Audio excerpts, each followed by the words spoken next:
That's every day, it's wide open. Oh man, you're one of these guys that goes in front of the line there and goes.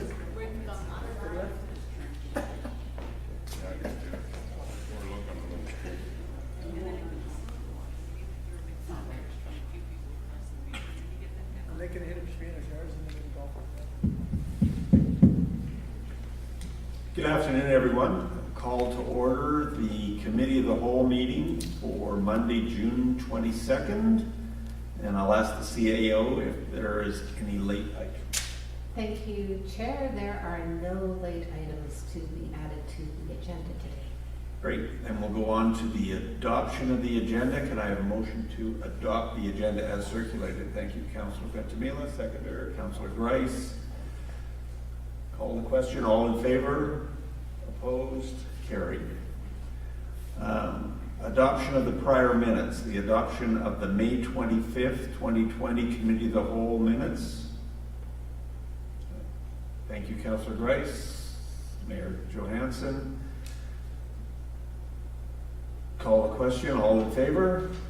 Opposed? Carried. On to business. E1, metered sewer rates. The report is from the Chief Financial Officer, and I pass the microphone over to him. Thank you, Mr. Chairman. This report actually took me quite a bit of time to put together and a lot of research. The purpose of the report is to provide council with the impact of possibly moving from a fixed sewer fee to a metered sewer fee based upon consumption. And I outlined some options as well, which I will come back to.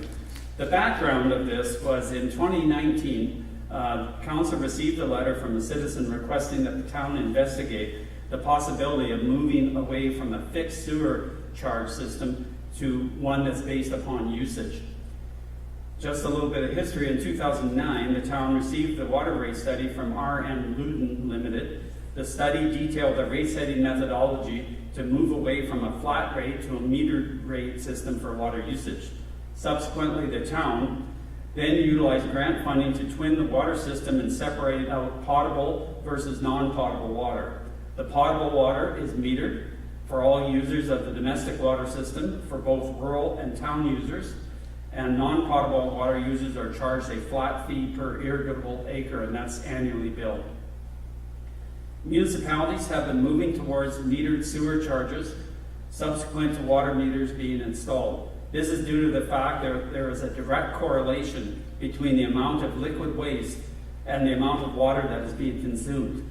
When establishing a sewer meter rate, it is based upon the amount of water that is being used. This amount is adjusted for seasonal patterns and usage that would not necessarily flow back into the sewer system, such as swimming pools, lawn and garden watering, washing of cars, various other irrigating, etc.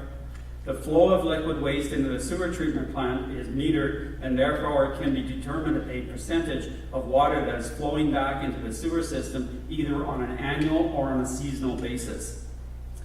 There are a number of steps when we go forward to establish a rate for sewer liquid waste. In order to determine the rate, we have to do a thorough analysis of revenue requirement for the sewer utility, and that's presented in the following presentation, or the slides that I have made up as part of the report. The methodology that is used is derived from the American and Canadian Water Works Association's rate setting standards. Similar calculations were more recently performed by the intergroup consultants for the City of Penticton. The City of Penticton implemented metered sewer rates in 2017. Prior to that, they were on a fixed sewer charge, a little bit different than here, but it was based on fixtures that you had in your house. The revenue requirement is makes up a revenue requirement is we look at our budget. It's the total operation and maintenance, capital and administration costs necessary to provide safe and reliable services. There are four components of the revenue requirement for the sewer utility. Operating and maintenance, which includes salary and wages not allocated to capital projects, supplies and service expenses. As well, capital costs for capital expenditures, normal capital expenditures in each year, debt servicing costs related to capital investments that are recovered over a longer term, and corporate administrative costs for the services provided by the town to the sewer utilities, such as revenue collection, information technology, and financial reporting. Future revenues / rates are forecast to meet three key tests: maintain at least minimum reserve balances in each year, achieve annual revenues to recover all operating costs and fund an average capital program, and fund major capital expansion with 20-year debt. Sorry. I go through with the various tables, or just showing you the budget, how it breaks down in 2019 going forward to 2024, and these are actual amounts that we're taking from our sewer budget. As well, then, to break it down further, we look at the capital budget, and that fluctuates a little bit more, obviously, based upon what capital improvements are being done, as well as the capital reserve, the projections that are coming from the capital reserve. And you can see in 2021, due to the fact that we are anticipating, or in the capital budget right now, we have significant capital works that are planned to be performed by Sean's group and our engineering group, etc. We then break out the sewer budget, and we break it down between base costs and variable costs. And the variable costs are the collection system. It's basically the operating costs of the operating the sewer system, which has the collection system, the treatment and disposal, that's at the treatment facility, as well as some staff time that's allocated there. Then we have the base cost, which is the administration costs, the wages, the insurance, and we also have reserve transfers, which are categorized as capital for purposes when we're calculating our rates. The cost of service: currently the town charges a fixed rate for various classifications of property, primarily based upon the number of dwelling units. The sewer utility cost of service is separated to two functions based upon the methodology from the American Water Works manual. It is recommended that the town transition to a fixed and variable rate structure, which would be charged based on water consumption. This is consistent with the current water rate structure that was implemented for metered water. How we calculate the base and fixed charge for each individual property: meter charges are considered readiness to serve charges for providing customers with access to water at all times. They are designed to recover a portion of the town's fixed cost for providing sewer service. These charges constitute a fixed portion on the customer's utility bill because they are levied whether or not the water is used. These costs will be allocated based on a water meter flow capacity. The AWWA has developed standard service charge cost allocation ratios, which have been adopted also by the Canadian Water Works Association. Larger meters have the potential for more capacity or exert more peaking characteristics compared to smaller meters. The potential capacity demanded is proportional to the potential flow through each meter size as established by the hydraulic capacity ratios. These are different ratios depending on the category of cost being allocated. All are related to a standard 5/8 or 3/4 inch water meter, which is a ratio of 1. A 2-inch meter has a hydraulic capacity 5 times greater than a 5/8 or 3/4 inch meter. The allocation of the base costs for the sewer utility are consistent with the water base charge that was adopted in the 2009 study by R.M. Luden Limited to the town council at that time. The base charge calculation in the Luden report separated the administration billing costs from the capital infrastructure costs. To be consistent with that methodology, the same apportionment of costs is being applied to the sewer fixture costs, the fixed costs. Therefore, every customer pays the same proportionate amount for the admin billing costs. In summary, the annual base charge for an average residential property with a 5/8 or 3/4 inch meter will be $278. Approximately 90% of the town users fall within those two sizes of meters. Now we move on to how we calculate the variable rate charge, which is basically the operating cost of the utility. To To make a long story short, we take the water use over the last 6 years. We also know what actually flows into the sewer plant for 6 years at the same time, and you can see we compare it against each other. And so for 2014, we had flowing into the sewer plant was 55%, 53%, 2015, 54%. So it ranges anywhere from 53 to about 58, 59% in that ballpark for a whole season, not just for, that's on an annual basis, it's not for the seasonal approach. In order to establish a sewer variable rate, the average water consumption is compared to sewage flows in the sewer treatment plant. On average, when all variables are taken into account, approximately 57% of water usage flows back into the sewer treatment plant. When applied to variable costs of the system, a variable rate of approximately 49 cents per cubic meter is calculated. The variable charge will then be applied equally to all users who are connected to the system.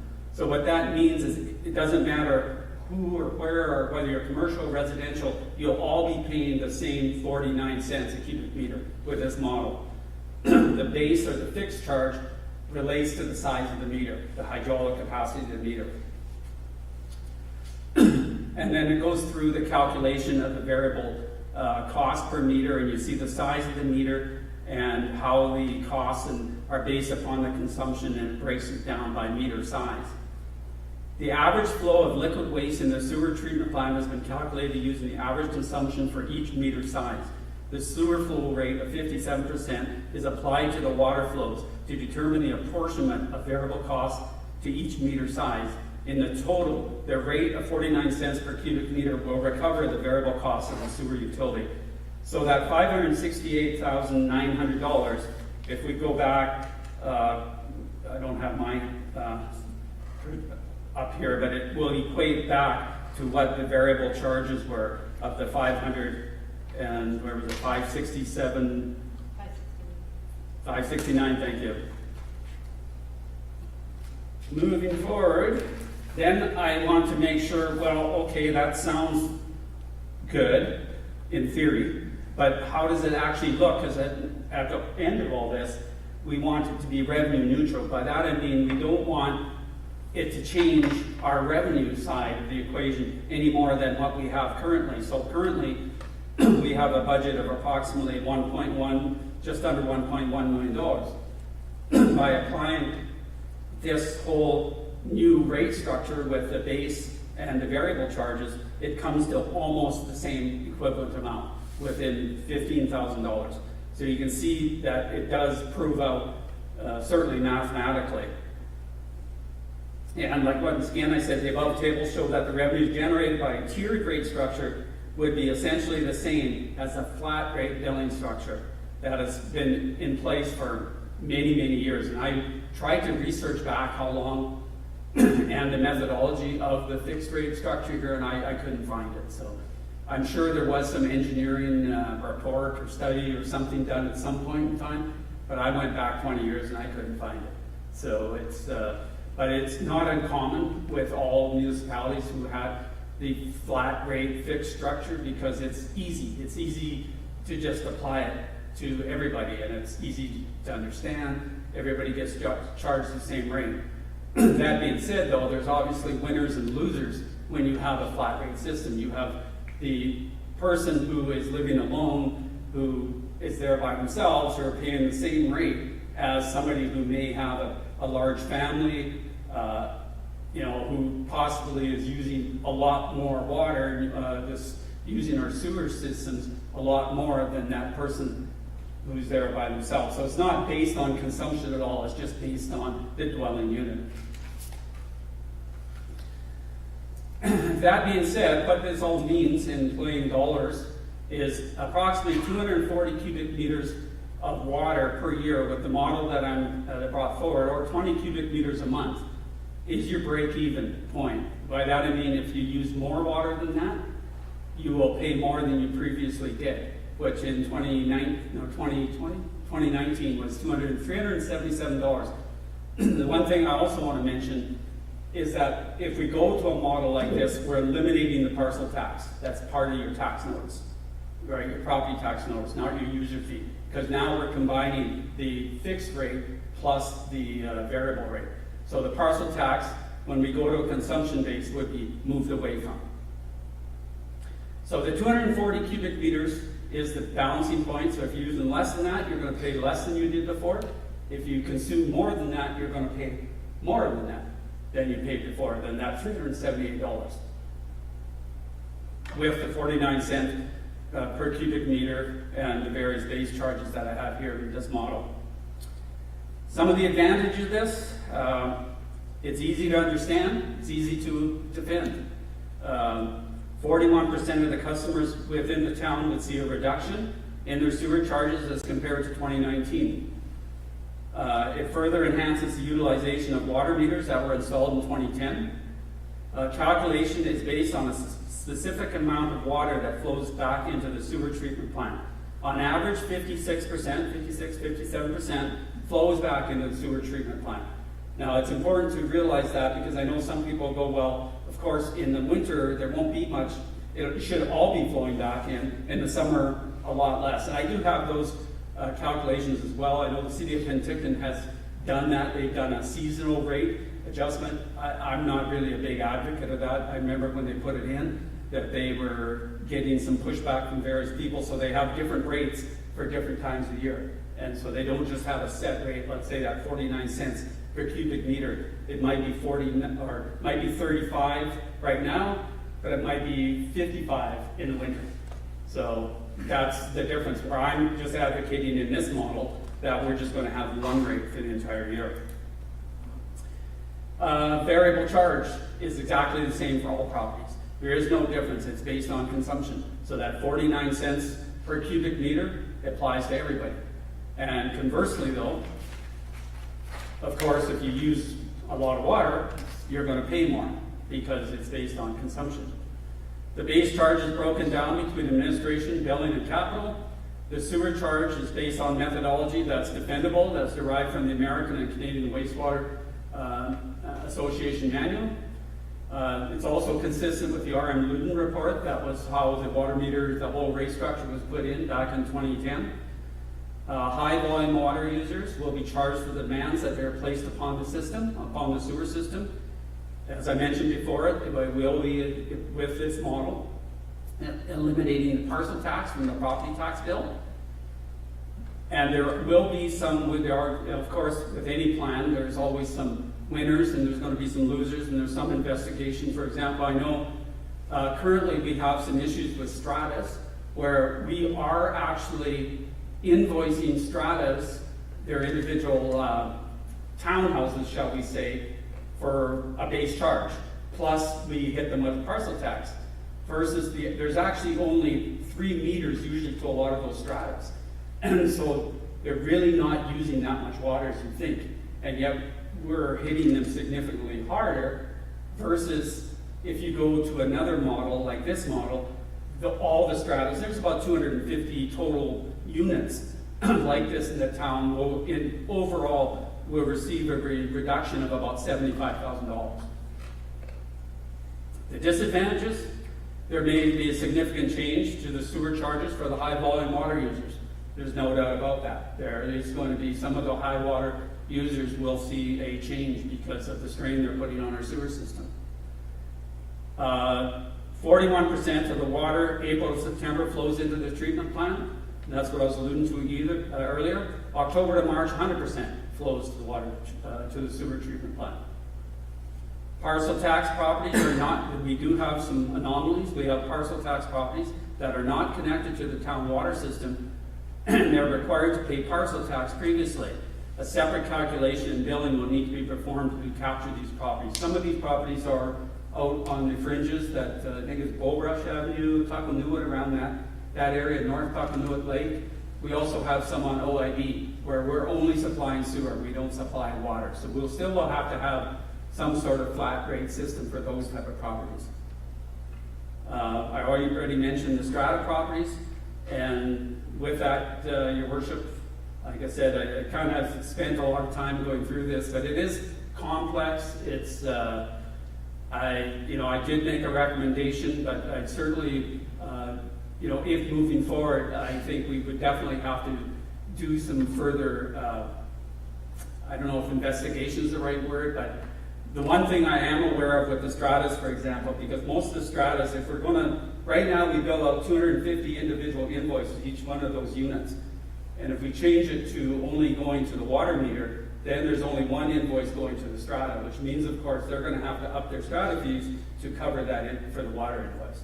So there will be some notification required as well. So thank you, Your Worship. Thank you, Mr. Leahy. Questions from council? Councillor Mattis. Thank you. Thank you, Chair Schwartzenberger. I have a few questions. Do we currently have a parcel tax on our water system? Yes.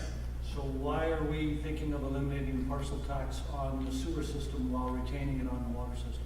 To make it simpler.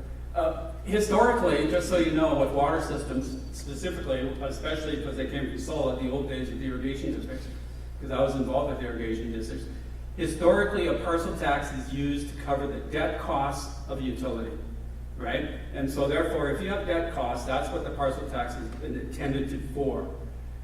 In the sewer system, quite frankly, I don't know why we have a parcel tax, because we don't have debt.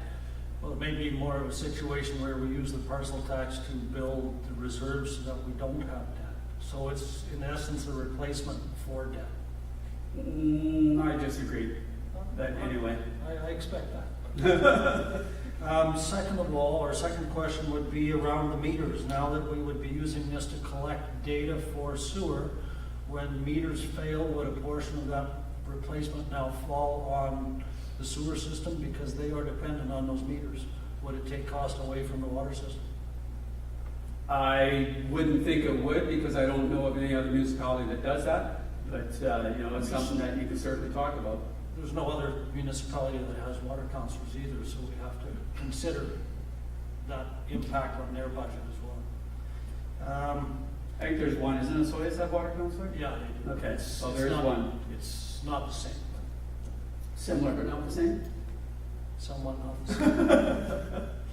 I'm assuming that when I look at, one of the other questions I had was on, in mine it says page 3 of 75, where you've got the figure 1.1 town of all revenue requirements for 2019, 2024. 2019, we had other revenues of 166,000, and beyond that it drops to 14,000. Just wondering what went on there. I'd have to go back into the actuals and look, but it most likely some type of grants that were coming in. I'd have to go look at the actuals for 2019, but that would be my best estimate, best guess. Okay. The charges that we're talking about here and the money that's going to be raised, that's all based on doing 100% of the projects that are laid out in the next 5 years? It's based upon an average capital program of $270,000? $270,000. Okay.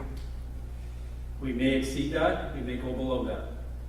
So based on what you said earlier, we haven't used debt in the past Well, I didn't say that. What I said is the parcel tax, if you go back actually, No, the question was, have we used debt in the past in our sewer system? That you're in the aware of? past, I believe so. I'd have to look, but I'm sure you did. And am I understanding that you're kind of suggesting that we use more debt as a way of, in the future, as opposed to paying as we go? Well, if the numbers that we put forward that were in our 2020 to 2024 capital plan, yes, because you don't have money in the capital reserve to do that work. So it's either you're going to have to not do the work, or you're going to have to find the money from somewhere. Because the capital reserve doesn't have that much money in to pay for the capital program. Okay, and I needed a little clarification on the, when you're talking seasonally, the winter versus the summer. I know the water usage goes up tremendously in the summertime. Does the sewer system also go up tremendously in the summertime? I'd have to go back and look at the information I have. I just can't remember, Sean, do you? It goes up, but probably not the same rate. Yeah. So it's more a function of the tourists that are coming to town or adding to the sewer system, as opposed to, it's not directly proportional to the water that we're using, in the sense that the winter use or the winter usage of our sewer system is probably more in line with the full year.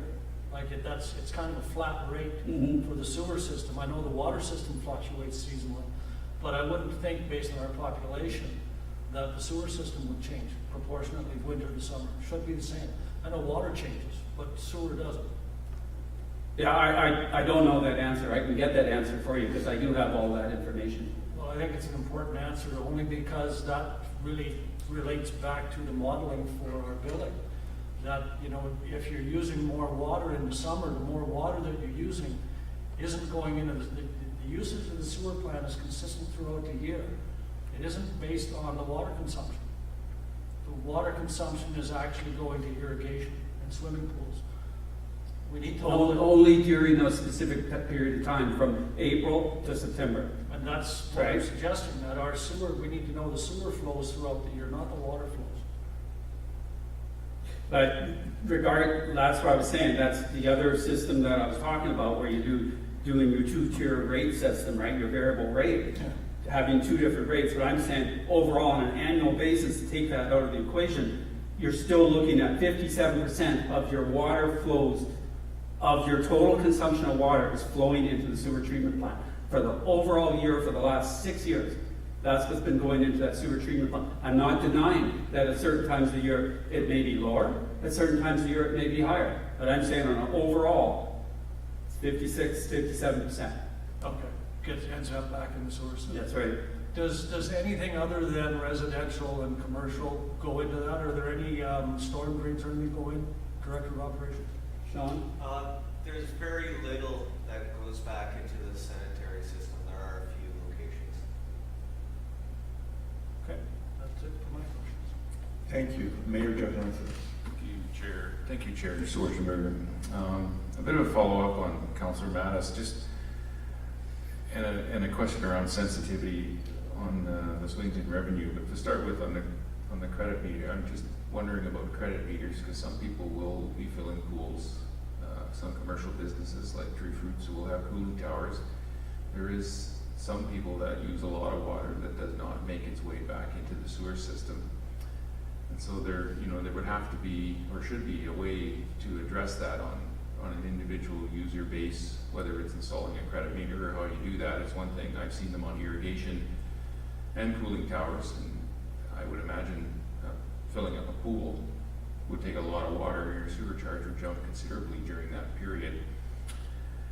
So that's the first thing that I think we need to include in here is some way to make it fair across the board.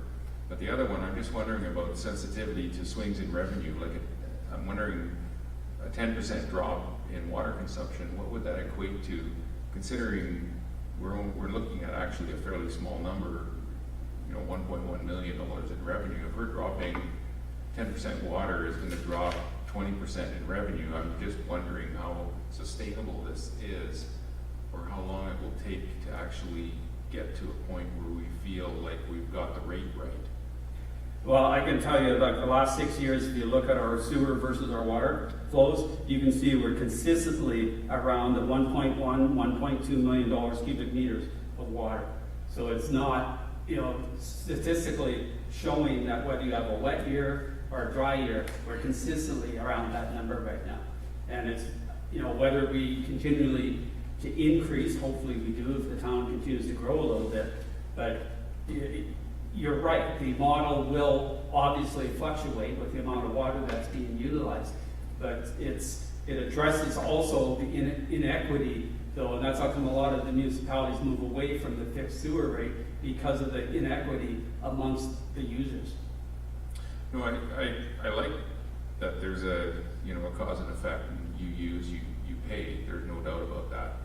But making sure that you capture what's actually going in the sewer system is important as well, because there can be considerable amount of consumption that does not end up in the sewer system. Yeah. So making sure that's addressed, then you're going to take into a factor, people will change their behavior when it's costing them. So now it's going to cost. And which is fine, which goes back to my question or point about sensitivity and swings in revenue. You're going to introduce this. I'm just wondering how that's going to flesh out. It could be quite a big swing till you get it right. Yeah, and getting back to your point, like with the pool, and like I said, like I looked at it globally overall for the whole year. So if we look at, like Councillor Madison, you know, like maybe we should be looking at a 2-tier rate structure, one for the April to September, that'll take into account the pools. Definitely the other one with the cooling towers, they're a heavy, heavy user of water. They're heavy user of water. They're our biggest user of water, actually. But there are a lot of winners in this too. Like I know we're looking at that side. There's some very big ones on the other side that we're also hitting extremely hard. So those people would love to hear the other side of it. So you're right, there has to be a balance.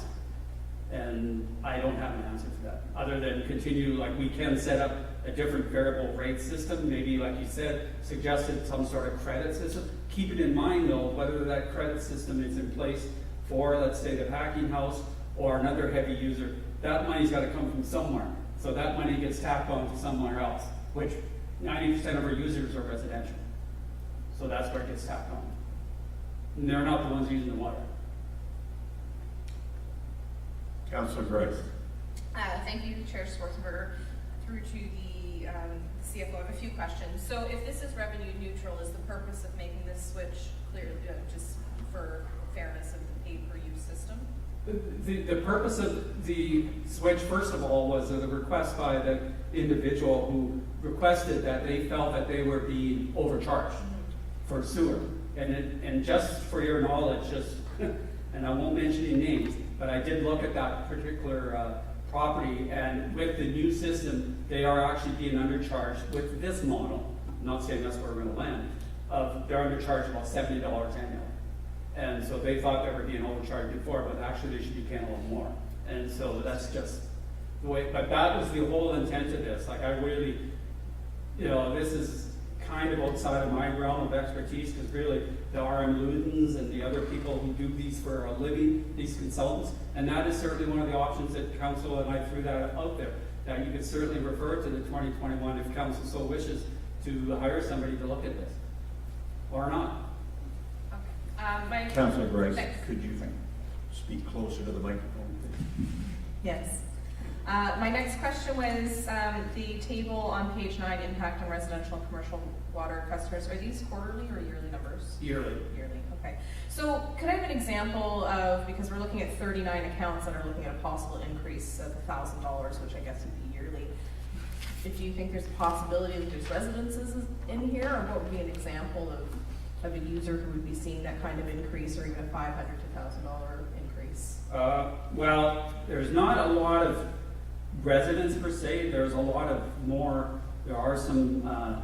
Once again, though, the stratas. I don't want to talk. Like the stratas currently don't get charged any sewer because the individual is being charged for sewer, right? If we switch to a different system, then they get charged for sewer, and that's where I made the point of that would then be included in your strata fee. When you, for example, when you own a strata, usually it takes in water, sewer, garbage, along with general maintenance. That's your strata fee. There, that particular strata, I'm assuming would only, because we're billing them for water and sewer.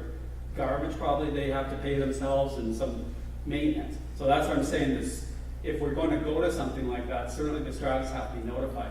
It would also save us some minimal admin costs and postage, because we're not sending out invoices to 250 strata units. But there are, like you're asking me, you know, we mentioned before, the cooling towers certainly is a big one. The Parks and Rec is another big one, because even though, yeah, they use a lot of water for their fields and that, and it's just not the fields, they have a swimming pool and that too, so there would have to be some sort of talk. But on the flip side of that, we have some, like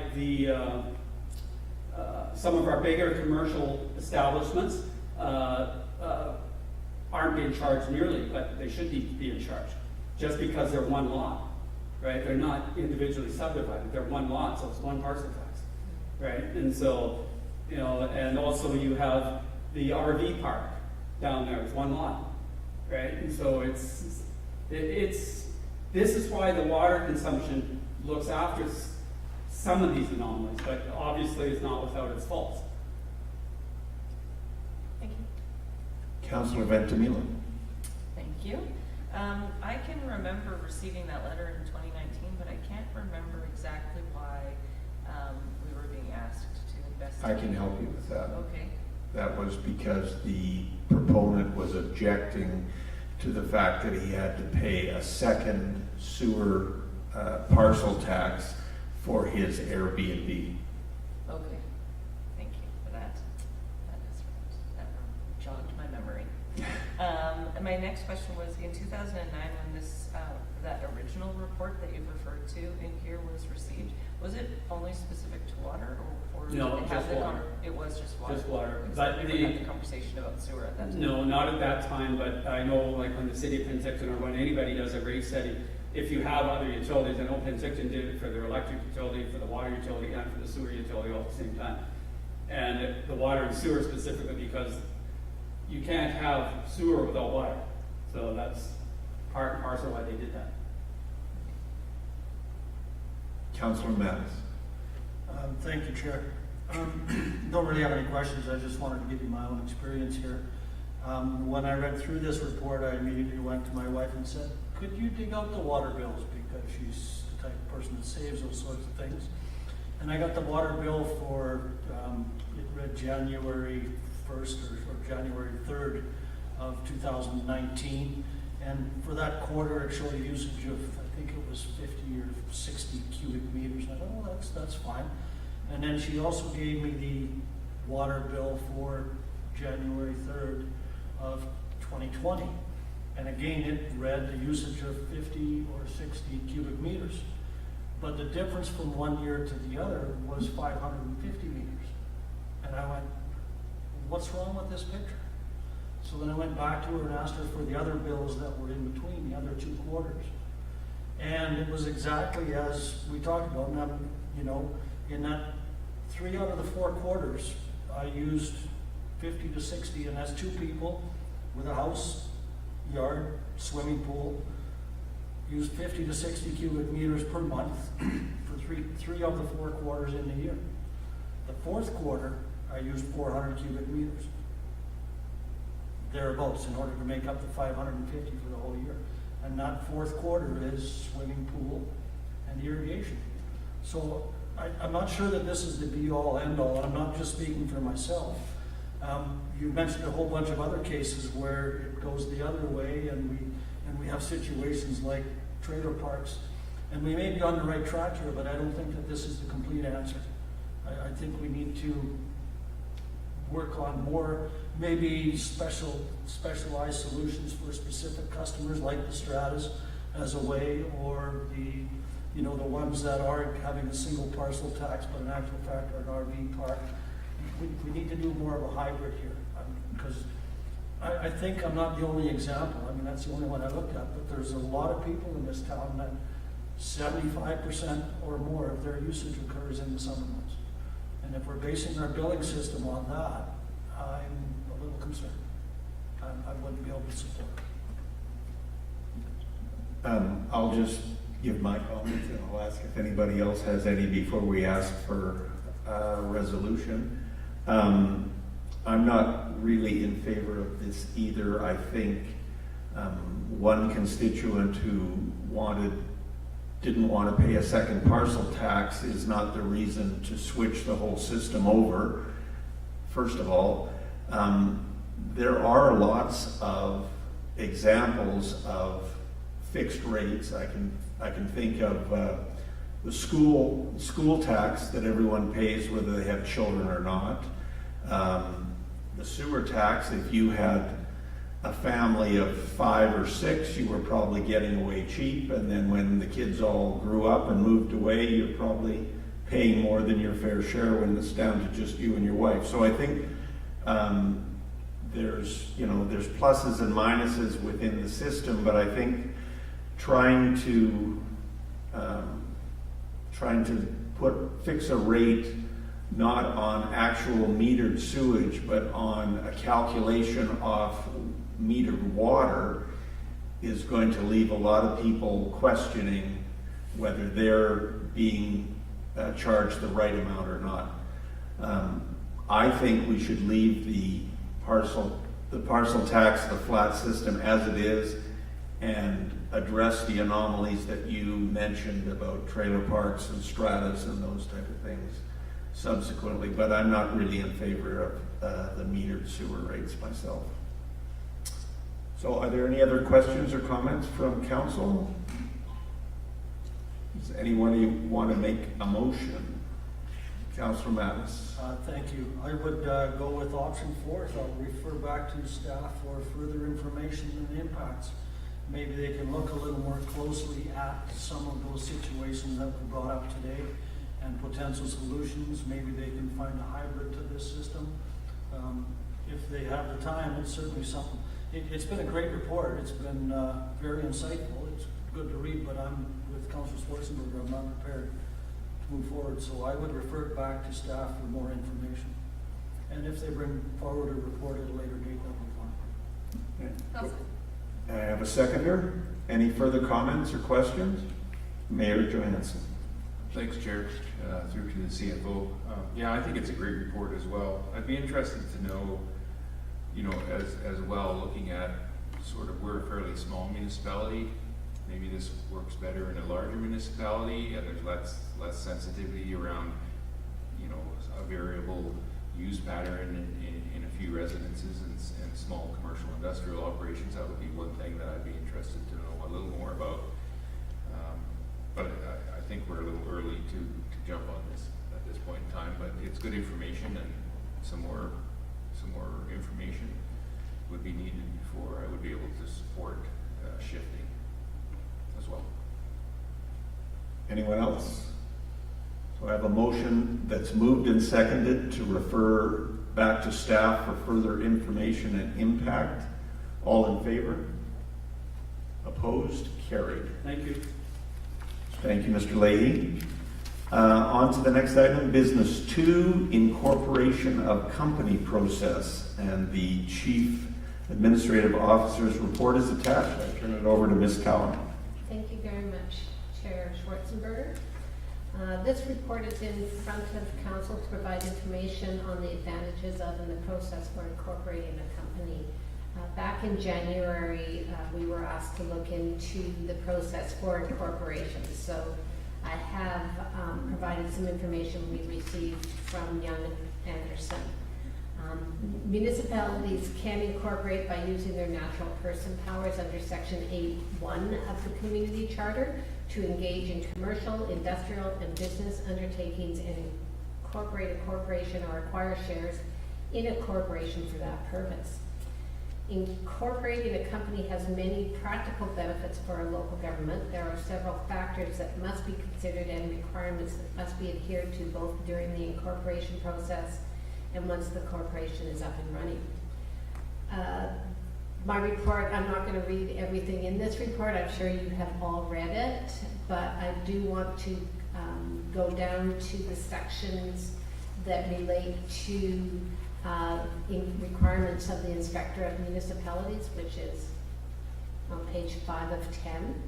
So the requirements of the Inspector of Municipalities were empowered through the Community Charter, as I said earlier, and a municipality may only incorporate a corporation other than a society or acquire shares in a corporation with the approval of the inspector or as authorized by regulation.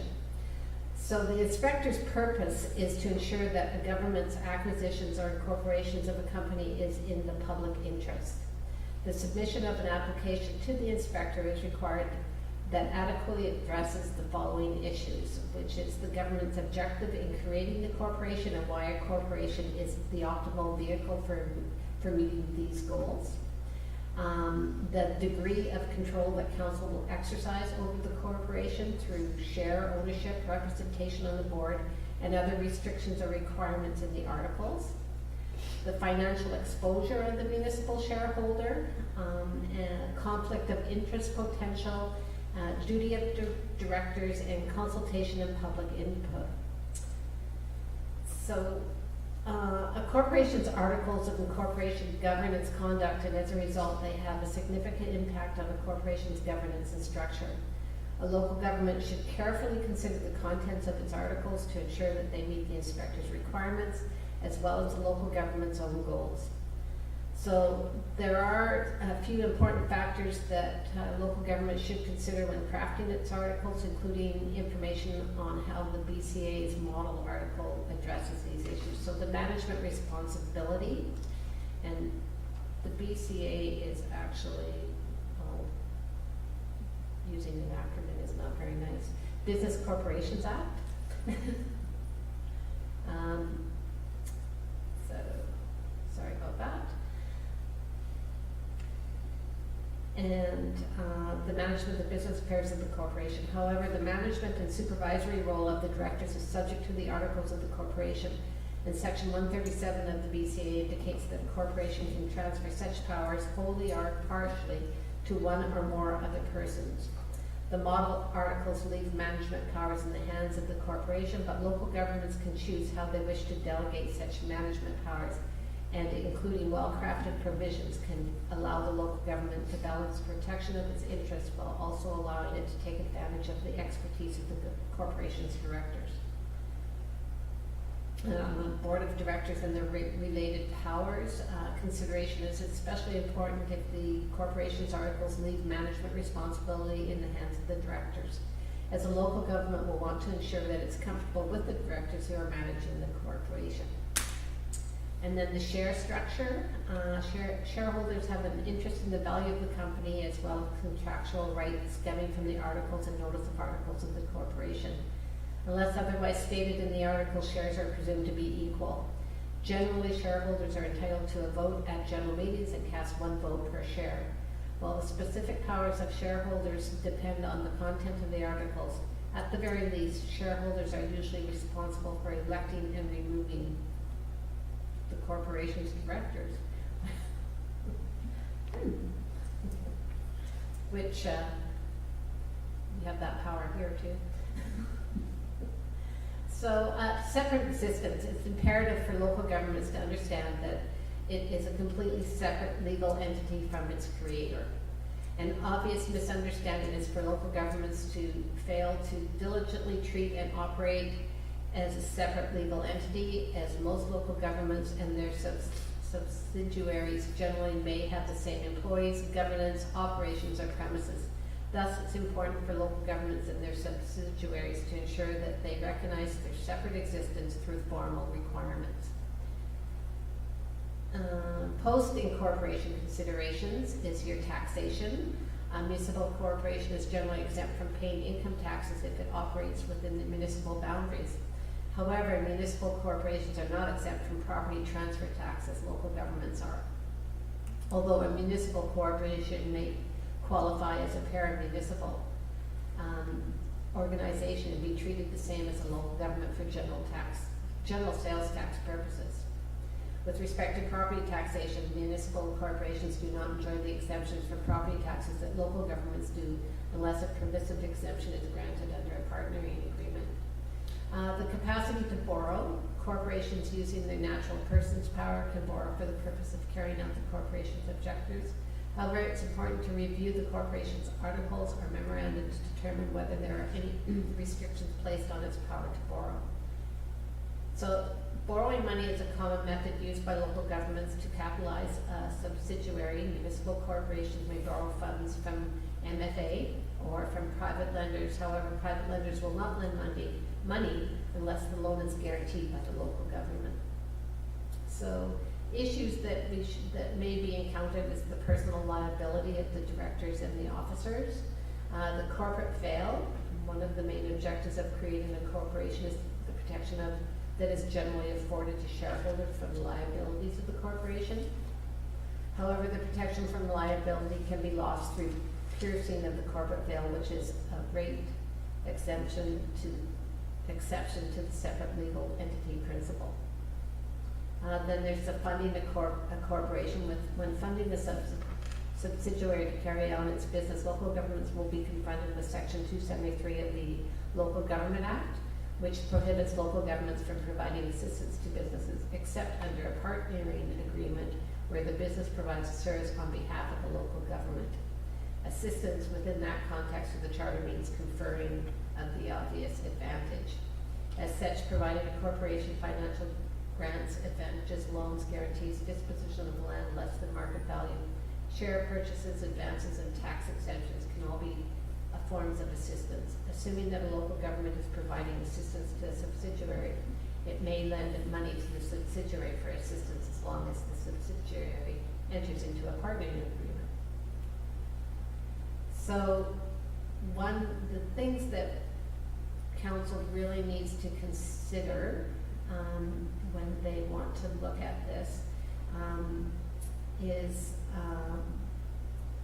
proceeding with this is the objective for creating the corporation and why the corporation is the option to meet those goals, the degree of control that you want to be exercised through share ownership, board representation, and other restrictions, development of a business plan. You really need a really good business plan to really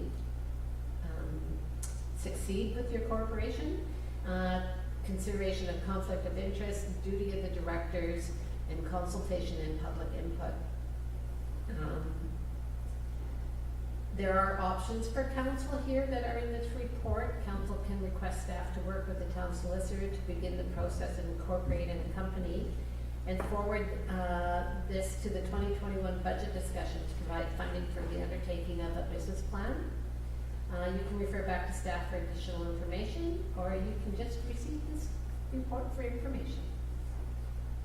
I'm open to any questions. Thank you, Ms. Cowan. Mayor Johannes. Through the chair to the CEO, do you have any examples of where municipalities have created such a corporation and what it might have been used for? The regional district was part of a corporation for forestry. And I do believe Princeton is also, they have a corporation for a forestry timber. Community force. Yeah, community forest.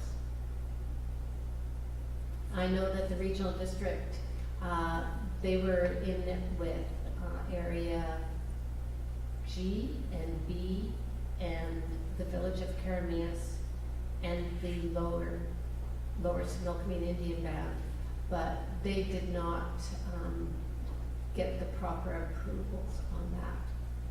So it had to be, they had to get out of it. Councillor Mattis. Thank you, Chair.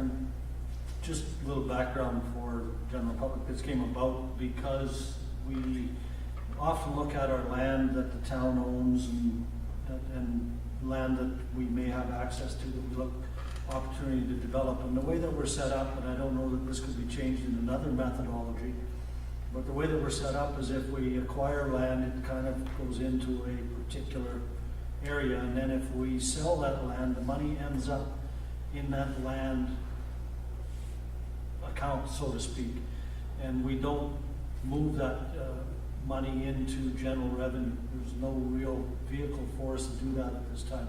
We can use it for more land acquisition and other sorts of things, but we can't use it to offset taxes. So the thought behind a development corporation was that if the town had land that they chose to develop and then sell, the profits of that within the corporation would flow back to general revenues of the town rather than into the land account specifically. So that was why we undertook the discussion. I know it's a rather lengthy report, and I don't know what level of experience other people have. For myself, I've set up 3 or 4 different corporations over the years, and it's a lot simpler than the report makes it sound. It's about 2 hours on the computer and a $500 fee. I mean, there are other things that are required in order to meet the Municipal Act or the Local Government Act that the municipality has to do, but it isn't nearly as onerous as it sounds. So I think that we should still give consideration to moving forward with a corporation, so that if we do have land that we want to develop or subdivide, provide services to, that any profit they were able to make from that it would flow to general revenues back rather than back into the land acquisition account. That was the whole purpose behind this. Councillor Michelle. Through the CFO, how would surpluses be treated? I know corporations pay tax at a minimal rate, I've got two corporations as well. But I'm just curious how, under that scenario, because right now, for example, the water fund, we actually run a surplus, that means that fund is making a profit. That profit goes into a reserve account. Would that be treated as taxable? I mean, how would we get around that? Municipalities don't pay tax for, Even but if in corporations? well, I'm not in corporate tax, I'm not an expert at that at all, so don't, but I'm listening to Councillor Mattis, he's absolutely right, with the land, that if a municipality sells it, it has to go into a land reserve, it can be, there's certainly restrictions on those funds. Like I said, I'm not sure corporate tax and the rates that apply for corporate tax and things like that, and that's out of my realm of expertise. I think the report said that because it's a municipal corporation, it's still exempt from taxes. Okay.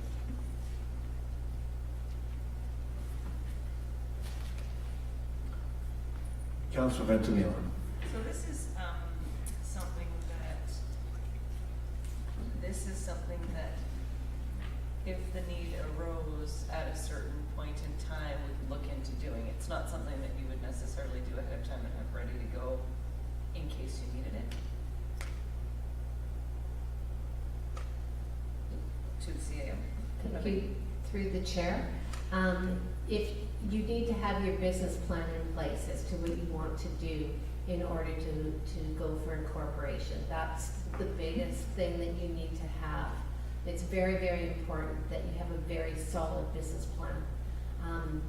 And the reasons why you think a corporation is going to serve that better than you can as a municipality. So you need to have that, and that's what is going to be the inspector of municipalities is going to be looking at when they do look at that. Thank you. Councillor Grice. Thank you, Chair Schwartzenberger. So I'd like to suggest maybe, and not necessarily in our next strategic planning, but that we have a meeting just to flesh this out a little bit and see if we do want to develop a business plan, what our goals for that would be. Because I think it's more than just a decision we could make sitting here right now based on the report. I think it's going to take some time to evolve, come up with a plan. Thank you. Councillor Mattis. Thank you, Chair. Through the CAO, I looked through the report. I know you've referred to a business plan several times. And when I look at the requirements of the inspector of municipalities, there is no reference to a business plan in there whatsoever. Could you point out to me where in the report that is? It's indicated, just a second here.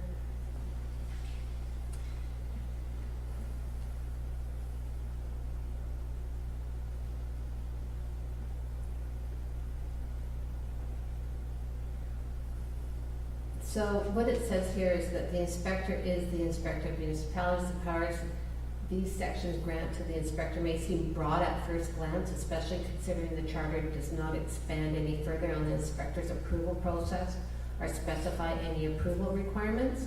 The inspector's purpose is to ensure that a government's acquisition or incorporation of a company is in the public's interest. The submission of an application to the inspector is required that adequately addresses the following issues. And so the business plan is what they'll be looking at when you go forward. But it refers to the issues and there's no mention of business plan in there. That's what I'm saying. Where in the report does it refer to business plan? I keep hearing that, but I don't see it anywhere. I'm reading what you just read adequately addresses the following issues. Government's objectives in creating a corporation, why corporations the optimal vehicle, the degree of control of financial exposure, conflict of interest, duty of directors, consultation of public input. Nothing about a business plan.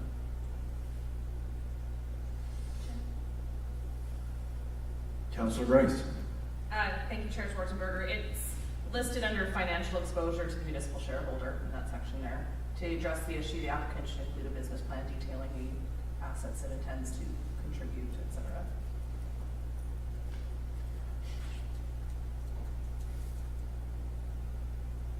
Hearing no other questions, I would ask what council wishes, how council wishes to proceed. Councillor Grice.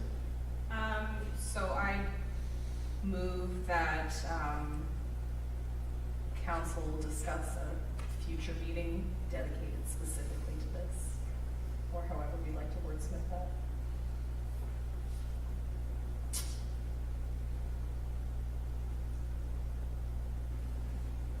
Okay, the wordsmithing is happening as we Yes. speak.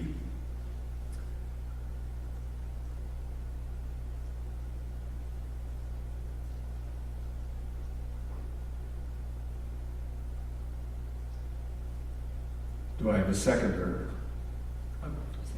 Councillor Bentamila second, Councillor I Mattis. have a question, is that something that we, whether we got to it or not, and may or may not have time in that particular day, is that something we could add on to the agenda at our next strategy meeting? It is, I believe we planned for all day, and if we don't get to it, that would be fine too, but I'd like to have it on the agenda. I would accept that friendly amendment with the, Rather than just out and never. sure, as long as, you know, it gets deferred again to a So future meeting. we can change that to council meeting / strategic planning. Yeah.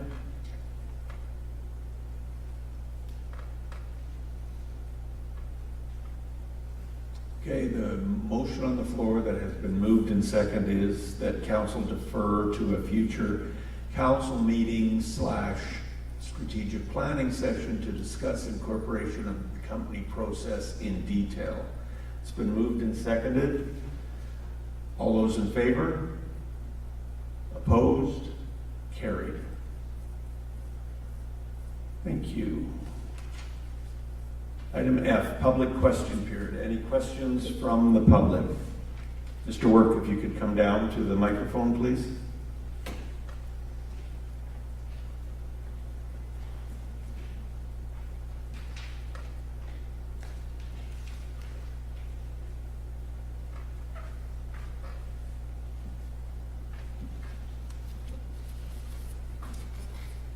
Good afternoon, Council, Mayor Johansson. Your technology has worked well. I've been watching your meeting this afternoon, and that prompted me to ask a few questions at this time, if you don't mind, related to the sewer issue. An excellent presentation by your CFO. I was able to follow that, even though I didn't have the charts with me. He indicated that the revision was anticipated to be revenue neutral. I like the idea that it removes inequities in the system and that it is a true user pay. And it recognises the water going down the sewer. I saw, please correct me if I'm incorrect, I heard $278 as a fixed cost for the year and then a variable user pay.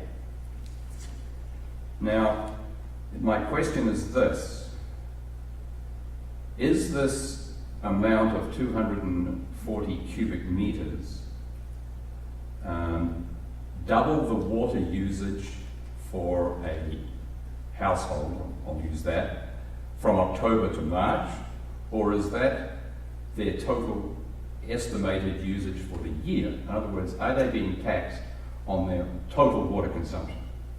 Total water consumption.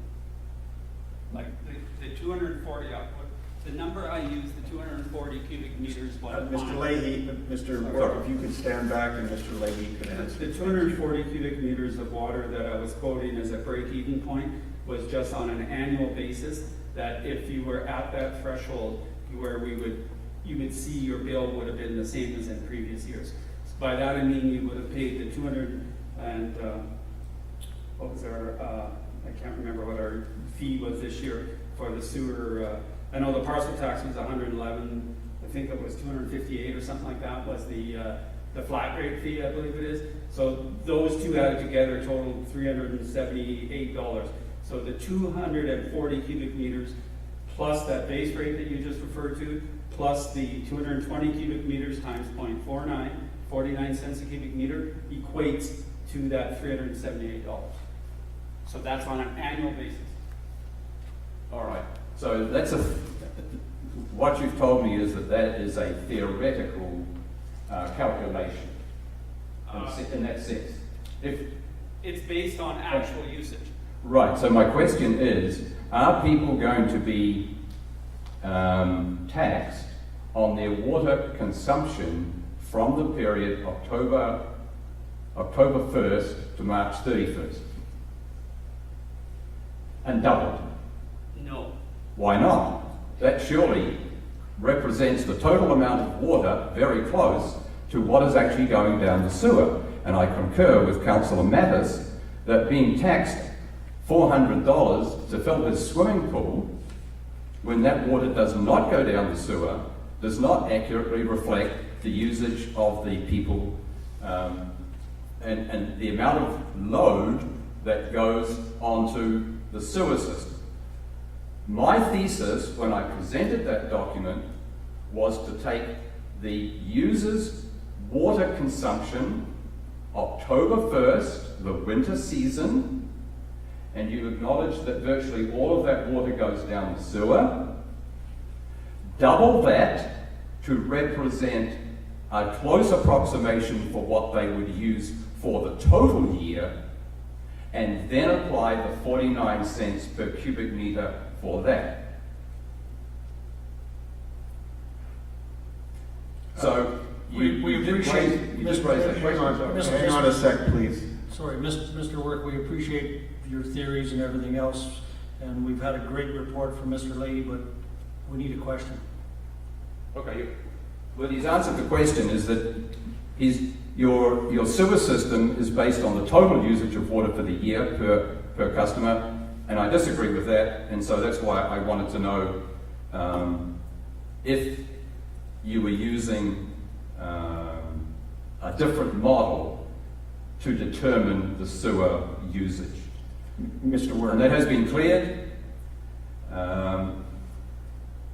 Work? Yes. Okay, the resolution that was passed was that we refer back to staff for further information and impact. So if you have some more thoughts, I would encourage you to write them down and send them in an email either to the CFO or the CAO, and that way we will have your comments when we reconsider this. Fine. I take your message to heart, and I will certainly do that. But it does seem to me today that you were a little bit on the wrong track. Okay, well, I take that. Thank you. All right, thank you. Okay, motion to adjourn. Thank you. Second. Second. All those in favor? Opposed? Carried. Thank you, everyone.